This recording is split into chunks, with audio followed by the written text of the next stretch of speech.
Hello friends, आज हमारा basics of share market पर यह तीसरा वीडियो है।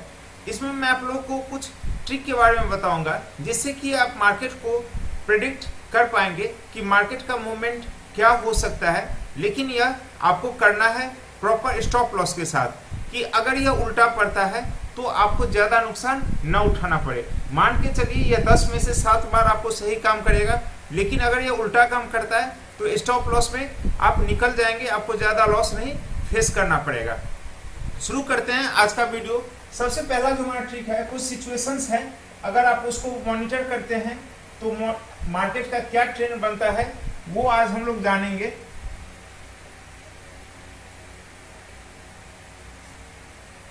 सबसे पहला situation,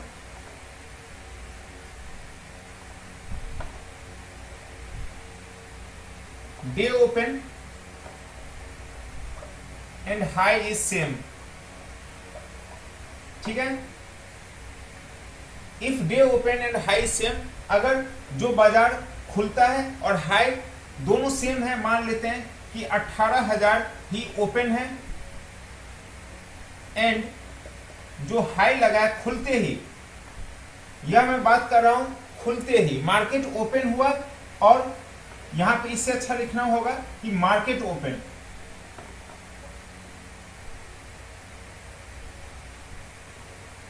market open and high same, और हाई भी 18,000 का बना। इस केस में अब मान के चलिए कि मार्केट नीचे जाएगा, यानी कि अगर 18,000 ही बाजार खुलता है, मार्केट खुला 18,000 पे और वही हाई भी दिखा रहा है, तो आप 50 पॉइंट के स्टॉप लॉस के साथ sell with stop loss of 50 point, मतलब कि 18,050 के स्टॉप लॉस के साथ आप बेच सकते हैं इसको, और यह आपको नीचे मिल जाएगा, आप इसको कवर कर सकते हैं। मतलब कि अगर मार्केट का ओपन और हाई सेम है, दोनों अगर एक ही है या एक जैसा ही है, तो आप स्टॉप लॉस लगा करके उसको सेल कर सकते हैं। सेकंड सिचुएशन है market open and low is same, जो बाजार खुला है और वही लो भी लगा है। जैसे मान लेते हैं सेम सिचुएशन, 18,000 ओपन है और लो भी 18,000 ही है, आप इसको यहां पे सेल करना है, आप इसको बाय कर लीजिए, बाय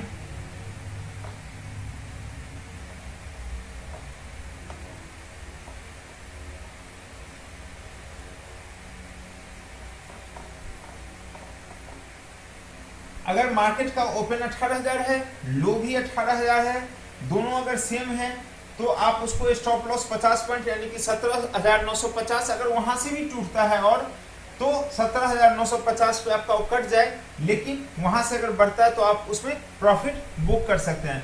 और market open and low is same, then market is up और हाई। ठीक है, ये दो सिचुएशन हुए मार्केट ओपन के साथ। अब आगे बढ़ते हैं और जानते हैं डे क्लोज के साथ।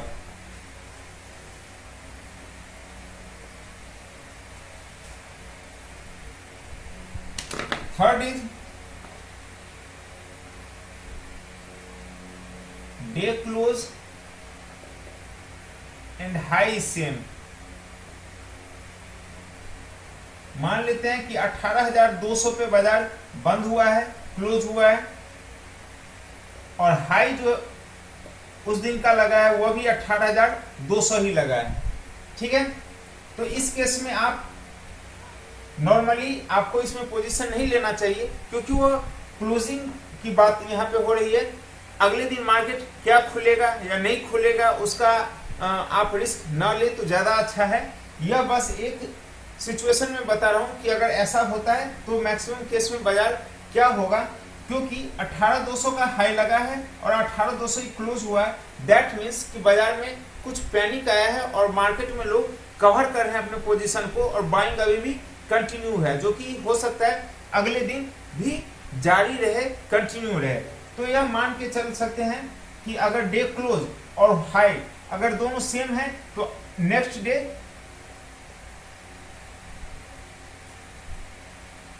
मार्केट अप, मार्केट ऊपर जाएगा। लेकिन मैं इसमें कभी सजेस्ट नहीं करूंगा पोजीशन बनाने की, क्योंकि 3:30 के बाद बाजार बंद हो जाता है, फिर आपको अगले दिन ही मौका मिलेगा और उस बीच में अगर कुछ हो जाता है तो ज्यादा रिस्क हो जाएगा, कोई स्टॉप लॉस काम नहीं करेगा।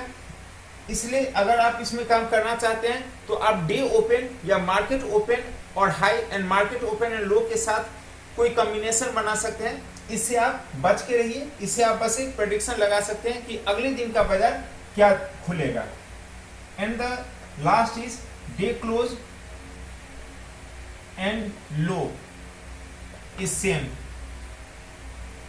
मान लेते हैं 17,800 का क्लोजिंग हुआ है एंड जो लो लगा है वह भी 17,800 का ही लगा है, ठीक है। तो इस केस में नेक्स्ट डे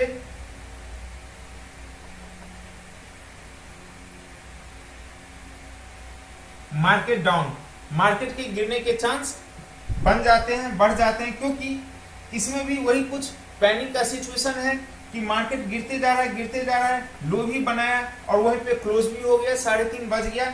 लेकिन अभी भी मार्केट में पैनिक का माहौल बना हुआ है और अगले दिन भी वह कंटिन्यू रह सकता है। लेकिन अगेन इसमें पोजीशन ना बने तो ज्यादा अच्छा है, क्योंकि फिर अगले दिन ही मौका मिलेगा और स्टॉप लॉस आप इसमें नहीं लगा पाएंगे, ठीक है। तो यह 4 सिचुएशन थे। अब आगे चलते हैं।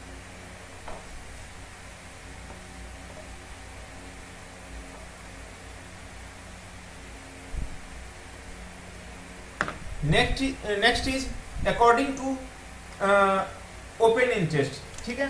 पहले जानिए ओपन इंटरेस्ट क्या होता है। किसी भी कॉल में या पुट में किसी पर्टिकुलर स्ट्राइक में ओपन इंटरेस्ट का बढ़ना क्या शो करता है। पहले ओपन इंटरेस्ट क्या होता है यह मैं लिख रहा हूं।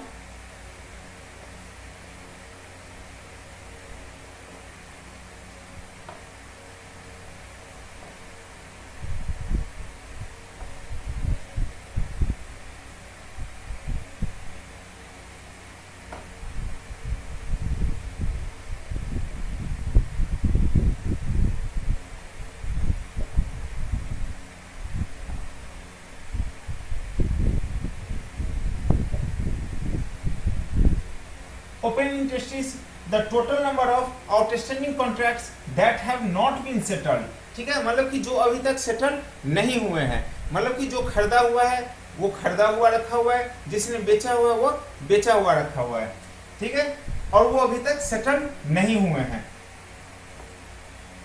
और you can say open interest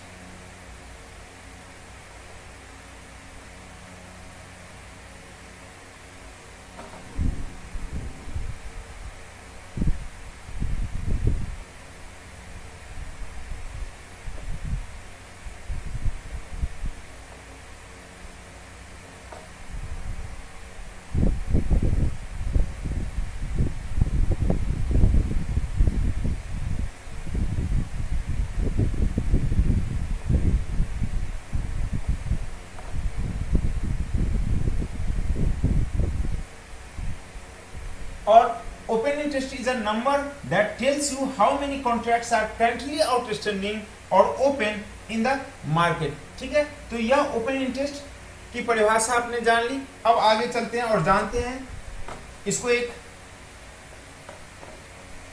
example के द्वारा। मान लेते हैं और हमेशा there are buyers and sellers in a trade,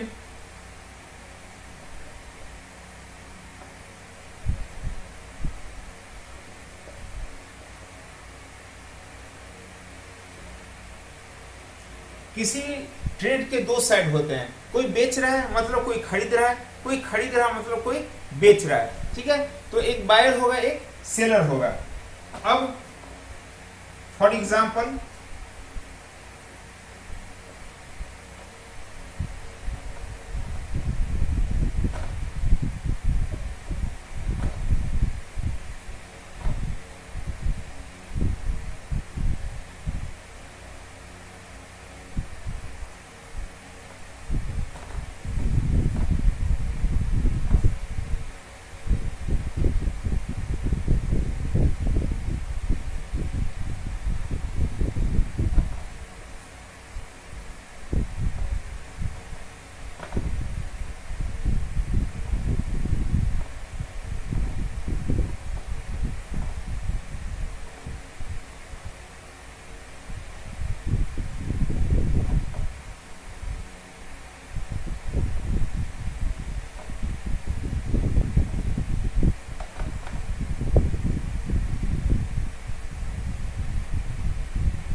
Ram जिसने 6 खरीदा हुआ है, श्याम 4 लॉन्ग है। लॉन्ग का मतलब होता है मार्केट में खरीदा हुआ, बाइंग, बाय करिए, लॉन्ग करिए, ये एक ही चीज है। सेल करिए या शॉर्ट करिए, ये एक चीज है।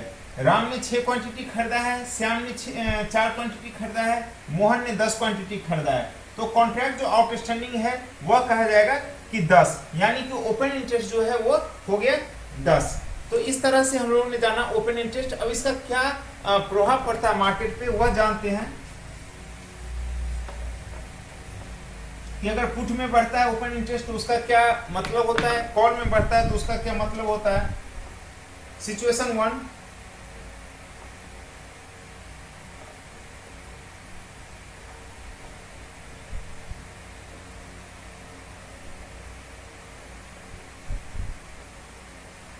अगर ओपन इंटरेस्ट पुट में बढ़ रहा है, ठीक है, पुट में क्रिएट हो रहा है, आप इसको 15 मिनट के इंटरवल पे देख सकते हैं। यानी कि मान के चलिए कि 9:15 पर बाजार खुला और 3:30 पर बाजार बंद होता है, तो हर 15 मिनट के गैप पर आप इसको देख सकते हैं। 9:15, 9:30, 9:45, 10, ठीक है, कि हर 15 मिनट के बाद कितने ओपन इंटरेस्ट बढ़ रहे हैं, घट रहे हैं, ऐड हो रहे हैं, ठीक है, कॉल में बढ़ रहे हैं, पुट में बढ़ रहे हैं, या चेक कर सकते हैं। और नॉर्मली मेरी सलाह यह होगी कि आप 10 बजे के बाद यह चीज देखना शुरू करें, क्योंकि ये शुरू का जो टाइम होता है ये बहुत ही वॉलेटाइल होता है, यह मार्केट खुला हुआ होता है। इस समय आप कोई भी ट्रेड करते हैं या आप ओपन इंटरेस्ट को देखते हैं तो आपको सही फिगर नहीं मिलेगा, क्योंकि उस समय में बाजार खुला हुआ होता है, मूवमेंट बहुत ज्यादा होता है, बहुत तेजी से होता है, सही रेट बहुत मुश्किल से मिलता है। तो 10 बजे के बाद मार्केट स्टेबल हो जाता है। आप उसके बाद से वॉच करना शुरू करिए कि ओपन इंटरेस्ट अब क्या दिखा रहा है, कितना बिल्ड हो रहा है, कॉल में हो रहा है, पुट में हो रहा है, किस स्ट्राइक में हो रहा है। तो ठीक है, अब मान लेते हैं कि ओपन इंटरेस्ट बढ़ रहा है पुट में, तो यह क्या शो करता है।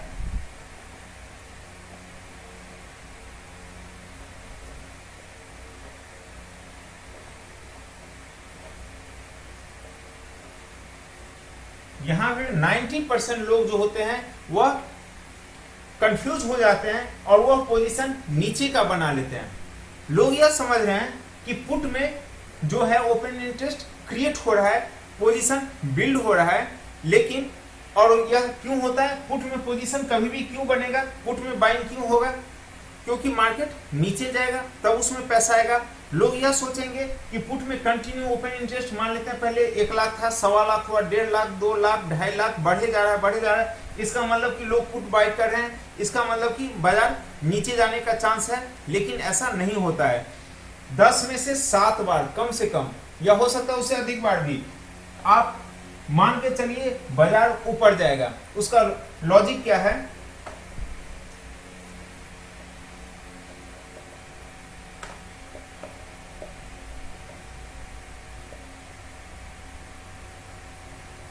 पुट जो बाइंग हो रहा है या ओपन इंटरेस्ट पुट में बढ़ रहा है वह फेक है, ठीक है, वह केवल हो रहा है ओनली फॉर हेजिंग पर्पस। और ये क्यों किया जाता है,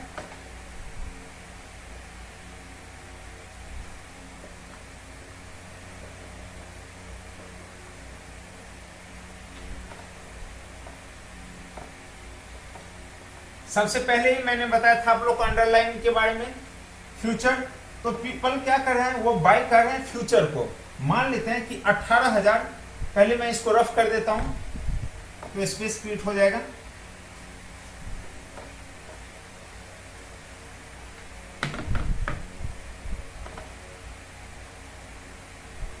फ्यूचर बाय कर रहे हैं लोग,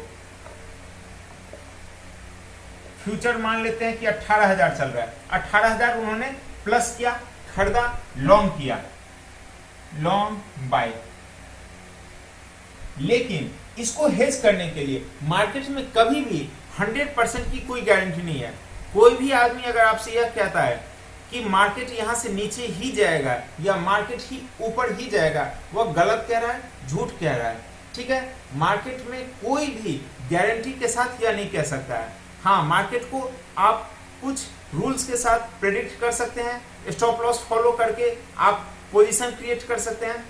तो अगर फ्यूचर किसी ने बाय किया हुआ है, अगर उसको इतना ही कॉन्फिडेंस है तो फिर कुछ नहीं करना चाहिए उसको, वह कुछ नहीं करेगा, वो बाय किया छोड़ देगा। लेकिन मान लेते हैं इस केस में बाजार वहां से नीचे गिर गया, तब क्या होगा?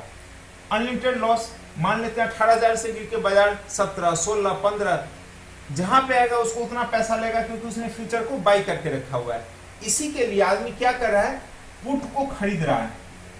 और यहां जो आप देख रहे हैं open interest is built in put, put में जो ओपन इंटरेस्ट बढ़ रहा है वो इसी के कारण बढ़ रहा है, क्योंकि लोग फ्यूचर को बाई कर रहे हैं।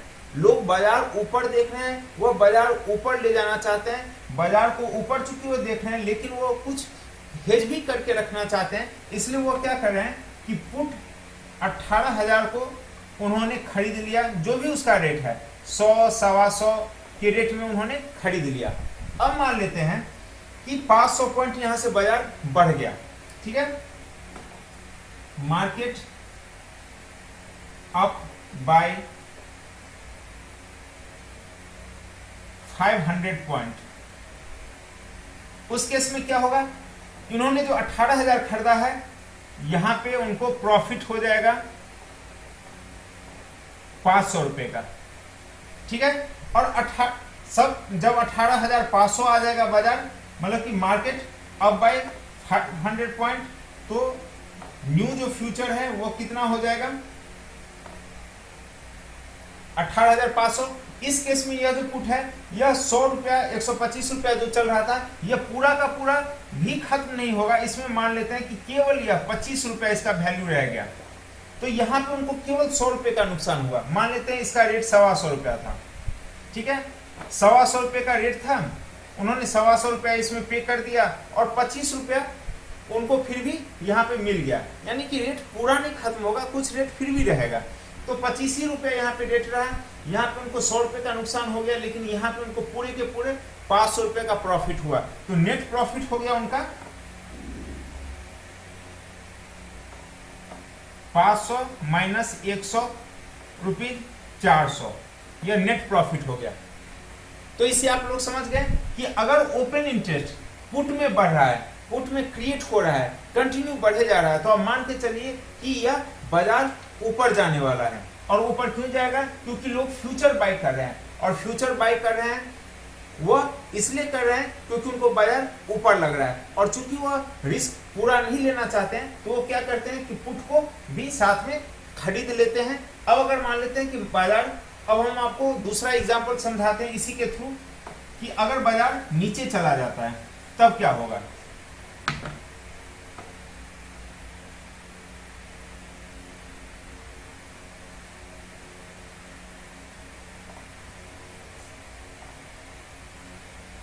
अब 500 पॉइंट मान लेते हैं कि बाजार नीचे चला गया वहां से, तो 18, तो नया जो मार्केट हो गया वो हो गया 17,500। आपका 18,000 का पुट खरीदा हुआ है 125 के रेट पे। अब इसको फिलहाल हटा देते हैं यहाँ से, 125 के रेट पे आपने खरीदा हुआ है पुट को, और 18,000 आपने फ्यूचर भी खरीदा हुआ है। यहाँ पे आपको क्या होगा, 17,500 जाने पर आपको 500 रुपया लॉस इन फ्यूचर बाइंग। चूंकि आपने खरीदा हुआ है तो आपको 500 रुपए का लॉस हो गया, 17,500 बाजार पहुंच गया, 18,000 पे आपने खरीदा हुआ था, आपको 500 रुपए का लॉस हो गया। लेकिन यह जो पुट होगा 18,000 का, put 18,000 option strike will be at least 550 रुपया, यानी कि 500 रुपया तो केवल उसका इंट्रिंसिक वैल्यू हो गया जो होना ही है, और 50 रुपया कम से कम टाइम वैल्यू होगा ही, ठीक है। तो 550 रुपया वो हो गया। तो आपका नेट में जो होगा लॉस वह कितना होगा, केवल आपने बाजार में दिया कितना है 125 रुपया, यहाँ पे 50 रुपया का प्रॉफिट हो गया, यहाँ 500 का लॉस लगा, 550 रुपया प्रॉफिट हुआ, और 125 आपने बाई यहाँ पे बाई करने में दिया हुआ है, तो नेट में आपको केवल 75 रुपए का लॉस हुआ। तो इसी कारण लोग क्या करते हैं, हेज करने के लिए पुट को खरीदते हैं। बाजार कितना भी नीचे जाए तो पुट जो ऑप्शन है ये है, उसका वैल्यू बढ़ जाएगा, तो ये इसको हेज कर देगा। आपको बहुत ही कम 50, 70, 80 रुपया बस इतना लगेगा, उसमें जान छूट जाएगा। लेकिन अगर बाजार बहुत ऊपर जाता है तो मान लेते हैं कि बाजार यहाँ से 2000 पॉइंट ऊपर चला गया, और 18,000 से बढ़ के बाजार 20,000 हो गया, मान लेते हैं कि बाजार 20,000 हो गया एक मिनट के लिए। उस केस में हम यह भी मान लेते हैं कि 125 रुपए का चीज है, ये पूरा का पूरा खत्म हो गया, ये 2 रुपया केवल रह गया या जीरो हो गया, तो उनका मैक्सिमम नुकसान केवल 125 रुपए और मैक्सिमम प्रॉफिट 18,000 पे खरीदा 2,000 रुपए, यानी कि उनको फिर भी प्रॉफिट जो होगा वो होगा 1875 रुपए का। तो प्रॉफिट बढ़ता जाएगा, यह केवल 125 रुपए का नुकसान लेगा। एक चीज और मैं इसमें क्लियर कर देता हूं,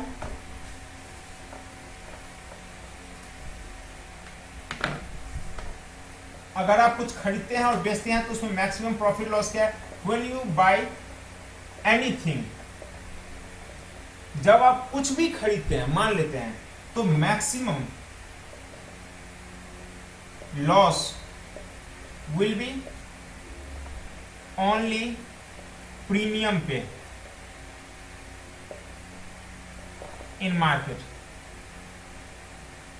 जो उस केस में हमने देखा कि 125 रुपया उसने पे किया था या 150 रुपया, जो भी उसने पे किया था, वो मैक्सिमम लॉस क्या होगा? 150 रुपया का चीज था, खरीदा था, 150 रुपया जीरो हो जाएगा, माइनस में तो नहीं जा सकता, जीरो हो जाएगा। तो मैक्सिमम नुकसान, अगर आप कोई चीज खरीदते हैं तो आपका मैक्सिमम नुकसान होगा बस उतना जितना आपने मार्केट में पैसा दिया, जितना आपने प्रीमियम पे किया है। अब दूसरा case, when you sell anything, जब आप कुछ बेचते हैं उस केस में क्या होगा? अच्छा, यहाँ पे maximum loss will be only premium पे इन मार्केट। अच्छा, प्रॉफिट भी मैं पहले लिख देता हूं, maximum profit will be unlimited. मतलब कि वो हो सकता है 125 का 1,000 हो जाए, 10,000 हो जाए, 20,000, 10, कुछ भी हो सकता है। अगर आप कोई चीज खरीदते हैं तो उसका बढ़ने का कोई लिमिट नहीं है। तो जो आपका मैक्सिमम नुकसान है खरीदने के केस में वो है बस उतना पैसा जो आपने बाजार में दिया है, वो मैक्सिमम जीरो हो सकता है, उससे ज्यादा नुकसान नहीं होगा। और अगर आपने उस चीज को खरीदा है तो उसमें आपको मैक्सिमम प्रॉफिट क्या होगा? अनलिमिटेड, कितना भी हो सकता है, वो कितना भी ऊपर जाए उतना आपका प्रॉफिट होता जाएगा। तो यह था पहला situation, when you buy anything. अब इसी को जानते हैं कि अगर आप सेल करते हैं कुछ भी, when you sell anything, maximum profit the premium receive. अब मान लेते हैं मैंने कोई चीज 150 रुपया में बेच दिया, किसी भी स्ट्राइक का, जैसा मान लेते हैं कि उसी पुट वाले 18,000 का पुट था और 150 रुपया उसका रेट था, मैंने इसमें इसको 150 रुपया के रेट पे सेल कर दिया। तो मुझे चाहे कुछ भी हो जाए, मुझे प्रॉफिट केवल वो 150 रुपया होगा जिस रेट में मैंने सेल कर दिया। लेकिन मैक्सिमम लॉस क्या होगा? अनलिमिटेड। मैक्सिमम लॉस अनलिमिटेड होगा। वैसे यह कहने की चीज है, इसमें एक चीज होता है लेकिन वह कोई भी ध्यान नहीं देते हैं और कोई भी कंसीडर नहीं करते हैं। मान लेते हैं कि पुट है 18,000, पुट 18,000 है, इसे मैंने सेल कर दिया है 150 रुपये में, तो यह अनलिमिटेड नहीं होगा क्योंकि बाजार क्या होगा? माइनस में तो नहीं जाएगा, बाजार मैक्सिमम क्या हो जाएगा? यह जो अंडरलाइंग है यह 18,000 से गिर करके बहुत कुछ भी हो जाए बाजार में, दुनिया खत्म हो जाए तो जीरो होगा। तो मैक्सिमम लॉस डिफाइन हो गया, that will be maximum loss 18,000। मान लेते हैं 85,000 रुपया का एक एमआरएफ चल रहा है, आपने एक क्वांटिटी एमआरएफ बेचा, मैक्सिमम लॉस कभी भी अनलिमिटेड नहीं होगा, वो होगा 85,000। क्या होगा? जीरो हो जाएगा शेयर, उससे अधिक तो नहीं हो सकता, माइनस में तो नहीं जा सकता है। तो मैक्सिमम लॉस होगा, अंडरलाइन का जो वैल्यू है वो मैक्सिमम जीरो हो सकता है, तो बस उतना लॉस आपको मैक्सिमम होगा। और इसमें भी 150 रुपया चूंकि आपने रिसीव कर दिया तो माइनस 150, तो 17,850 रुपया इज द मैक्स लॉस। ठीक है, अगर आप बेच देते हैं तो चाहे इसको आप किसी भी चीज में अप्लाई कर सकते हैं। 500 रुपए का एक SBI का शेयर चल रहा है, आपने बेच दिया, मैक्सिमम लॉस 500 रुपए। अगर आपने खरीद लिया then maximum profit is unlimited. वो 5000 हो सकता है, 50,000 हो सकता है, लेकिन मैक्सिमम लॉस जो होगा, जितना रेट है वो 0 हो जाएगा, उससे ज्यादा कुछ नहीं हो सकता है। तो उतना आपको मैक्सिमम लॉस होगा उस केस में। तो यह क्लियर है कि अगर कोई चीज हम खरीदते हैं तो मैक्सिमम नुकसान क्या होगा, कोई चीज हम बेचते हैं तो मैक्सिमम प्रॉफिट क्या होगा, यह क्लियर है। अब आगे बढ़ते हैं कि अगर बस इसको उल्टा कर रहा हूं मैं कि अगर कॉल में बिल्ट हो रहा है ओपन इंटरेस्ट, मतलब कि लोग कॉल खरीद रहे हैं, तो कॉल इसलिए नहीं खरीद रहे हैं, उनको बाजार ऊपर लग रहा है, वह क्या कर रहे हैं, इस केस में आप पहले एज्यूम करिए मार्केट विल गो डाउन, बाजार नीचे जाएगा, क्योंकि call buying is only for hedging.